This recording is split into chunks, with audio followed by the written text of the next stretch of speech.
vou contar 3 piadas e também eu vou estar avisando que já vai sair os vídeos de videogame.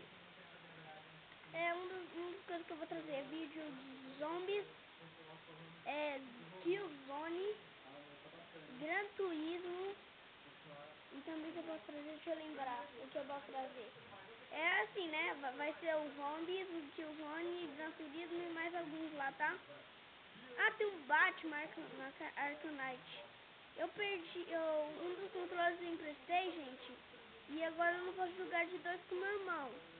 Então, de 2 vai demorar um pouco de 2 pessoas. Eu não sei se eu vou trazer de 2 pessoas ainda, eu acho que a pessoa vai ficar com o meu controle. Então, vamos com as piadas. Do Dragon Ball, eu tenho 2. No primeiro vou mostrar domingo. O que é o pontinho amarelo numa limusine, gente? Milionário. Entendeu? Milionário.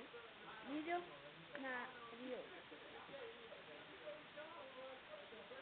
Então é assim, né? Milionário. Então, do Dragon Ball, vou começar agora. Se o Gogeta Super Saiyajin 4 procurasse um carro, entendeu? O nome do carro seria Mad Fusion, entendeu? Mad Fusão.